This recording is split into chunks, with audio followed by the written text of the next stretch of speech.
कि बीवी से हम बिस्तरी करते वक्त वो कितनी बातें हैं जिनसे हमें बचना ज़रूरी है और उनका असर हमारी औलाद पर और हमारे आमाल पर पड़ता है।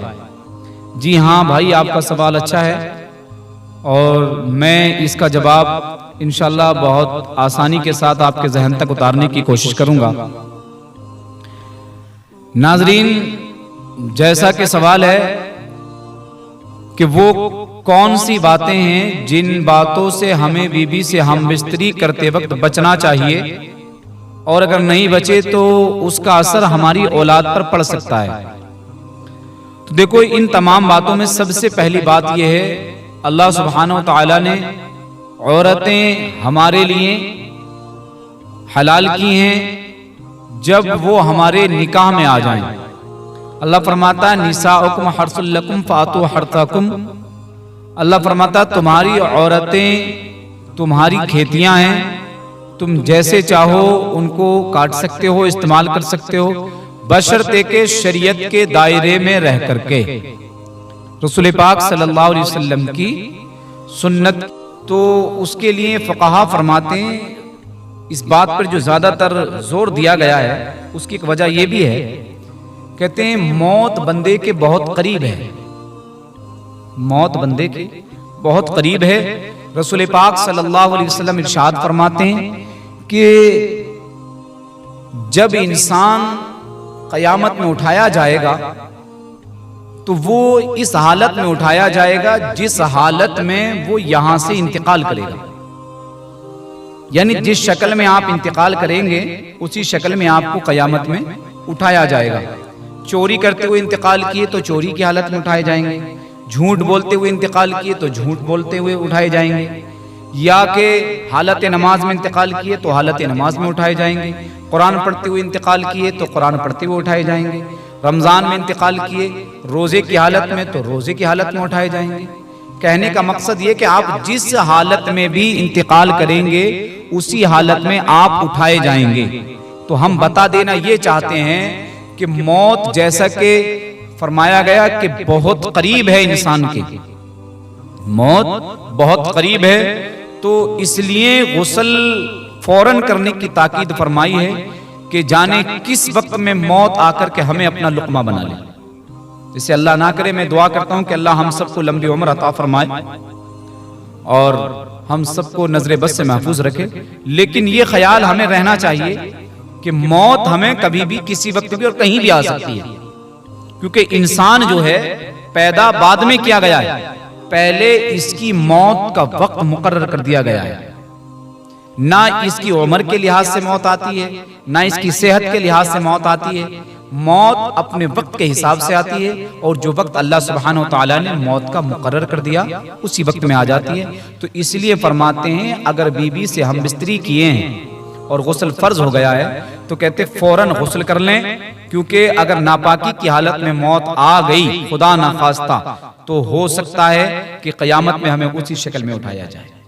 इसलिए फौरन जितना जल्दी हो सके ये करें। लेकिन यहाँ पर भाई ने एक सवाल और जोड़ दिया है, अगर हजरत जी गुस्ल नहीं कर पाए तो फिर हमें क्या करना चाहिए?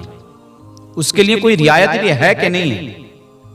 इसके लिए कुछ रियायत भी है कि नहीं? हाँ, इसके लिए रियायत भी है।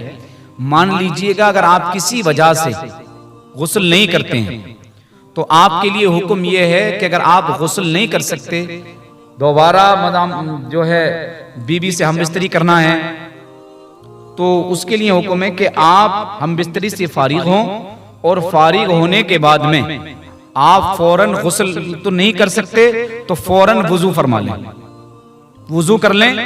वुजू कर लेंगे, वुजू करने के बाद आप इत्मीनान सुकून के साथ लेट जाइएगा, सो जाइएगा, कोई कराहियत नहीं। लेकिन ख्याल रहे नमाजे फजर से पहले, नमाजे फजर से पहले पाकी का जरूर ख्याल रखिएगा, यानी गुस्ल जरूर कर लीजिएगा और फजर की नमाज पढ़िएगा।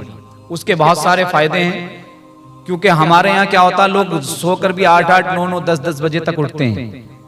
आका इरशाद फरमाते नौमुस सुबहती तमनउर रिज़्क, सुबह के वक्त देर तक सोना रिज़्क को घटा देता है।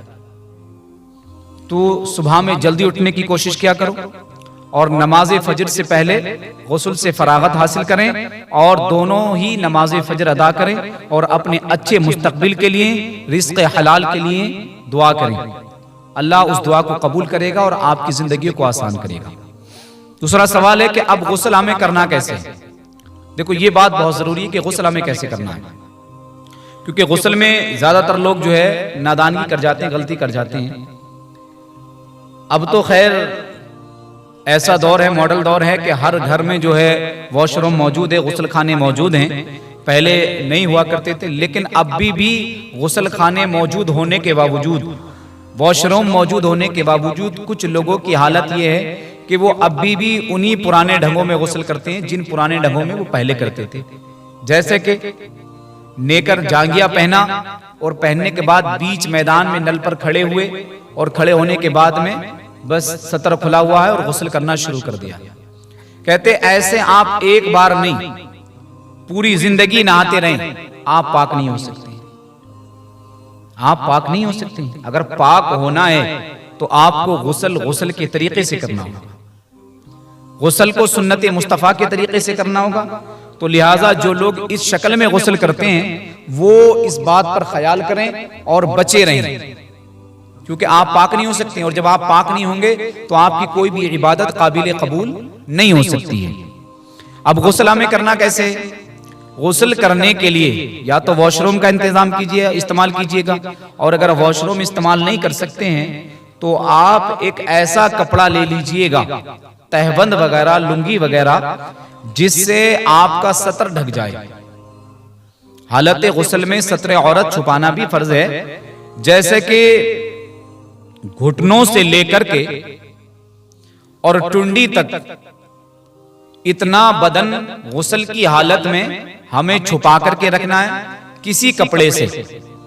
वो छुपाने के बाद फिर हमें गुस्ल करना है, फिर हम पाक हो जाएंगे। अब हमें करना क्या है? मान लीजिए अगर हम नापाकी की हालत में हैं तो हमें सबसे पहले वो नापाक कपड़ा जिस पर नजासत लगी हुई है उसको पाक करना है, उसको पाक कर करके एक साइड से रख देना है। उसके बाद जब हम गुस्ल करेंगे तो हमें अपने दोनों हाथों को धोना है। दोनों हाथ अच्छे से धोने के बाद में फिर हमें अपनी नाफ यानी टुंडी से लेकर के नीचे का सारा बदन धो देना है। बदन के जिस हिस्से पर भी नजासत गंदगी लगी हुई है पहले उसको साफ कर लेना है, मल करके धो लेना है, फिर टुंडी से लेकर के और नीचे का हिस्सा सब धो देना है। जब ये सब धुल जाए आपको लगे कि हाँ गंदगी अब दूर हो गई है, पाक अभी नहीं हुए, अभी आप पाक नहीं हुए, अभी सिर्फ गंदगी दूर की है जो गंदगी लगी हुई थी। उसे दूर करने की एक वजह यह भी है क्योंकि अगर आप गंदगी दूर नहीं करते हैं और आप नहाते हैं तो आपके बर्तन में अगर छींटे जाती हैं तो उससे जो बर्तन में पानी भरा हुआ बाल्टी वगैरह में वो पानी भी नापाक हो जाएगा। इसलिए बैठ करके सुकून से, ताकि वहां छींटे ना जाए, इस हिसाब से अपने जिस्म को टुंडी से लेकर के नीचे के हिस्से को साफ कर लीजिएगा, धो लीजिएगा। अब ये साफ हो गया तो आपको इसमें फिर सबसे पहले काम ये करना है कि अपने दोनों हाथ धोए। उसके बाद में आपको गरारे के साथ 3 बार कुल्ली करना है, यानी मुंह भर के पानी लेना है मुंह में और उंगलियां डाल करके अच्छे से गरारा करना है। खूब अच्छे से गरारा करेंगे। गरगरा करने के बाद फिर आप 3 बार कुल्ली कर लेंगे। ये गुस्ल का पहला फर्ज है, ये गुस्ल का पहला फर्ज है। एक फर्ज अदा कर लिए। अब दूसरा फर्ज गुस्ल का ये है, आपको नाक की नरम हड्डी तक, ये जो हड्डी यहां से देख रहे हैं आप, इसको नरम हड्डी कहते हैं। ये नरम हड्डी, इस हड्डी तक आप सांस से खींच करके पानी चढ़ाएंगे और इसको अच्छे से उंगली डाल करके नाक के नथनों में इसको साफ कर लेना है। ये आपका गुस्ल का दूसरा फर्ज हो जाता है। पहला फर्ज क्या है? पहला फर्ज है हमारा गरगरे के साथ कुल्ली करना और दूसरा फर्ज है नाक की नरम हड्डी तक पानी पहुंचाना, नाक को साफ कर देना। ये हमारे 2 फर्ज गुस्ल के मुकम्मल हो गए। अब गुस्ल का हमारा तीसरा फर्ज क्या है? गुस्ल का हमारा तीसरा फर्ज ये है कि हमें अब अपने पूरे जिस्म पर पानी बहाना है। पूरे जिस्म पर पानी बहाना है। अब पानी बहाने का मतलब क्या है? दाहिने कांधे से, दाहिने मुंडे से 3 बार पानी डालिएगा पूरे जिस्म पर। 3 बार बाएं कंधे से डालिएगा और 3 बार अपने सर से डाल लीजिएगा। सर से डालने के बाद अब इसको अच्छे से, जैसे तेल मलते हैं इस तरीके से पानी को अच्छे से पूरे जिस्म पर मल लीजिएगा, ताकि एक बाल के बराबर भी जगह खुश्क नहीं रहने पाए, हर जगह पानी बह जाना चाहिए। अच्छे से इसको मल लीजिएगा। जब मल लेंगे, मलने के बाद में अब इस पर जो है आप अच्छे से दोबारा से पानी डाल लीजिएगा। पानी डालने के बाद अब आप हो गए पाक। आप क्या हो गए? पाक हो गए। ये गुस्ल के 3 फर्ज हो गए। पहला फर्ज है गरगरे के साथ कुल्ली करना, दूसरा फर्ज है नाक की नरम हड्डी तक पानी चढ़ाना, और तीसरा फर्ज है तमाम बदन पर पानी बहाना। और पानी ऐसे बहाना कि एक बाल के बराबर भी जगह खुश्क नहीं रहने पाए। अगर एक बराबर बाल के बराबर भी जगह खुश्क रह गई तब भी आपका गुस्ल नहीं होगा। तो इसलिए पूरे जिस्म को हाथ से सही से मल करके नहाइएगा और ये आपका गुस्ल मुकम्मल हो गया। अब आप जो है पाक हो गए। अब सवाल रहा कोई शैम्पू वगैरह इस्तेमाल करने का, साबुन वगैरह इस्तेमाल करने का, तो अब आप पाक हैं। आप शैम्पू भी इस्तेमाल कर सकते हैं, आप साबुन भी इस्तेमाल कर सकते हैं, कोई हरज वाली बात नहीं।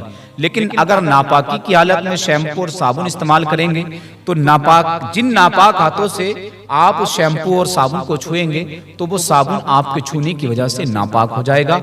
इसलिए फरमाया गया है कि पहले आप अपने आप को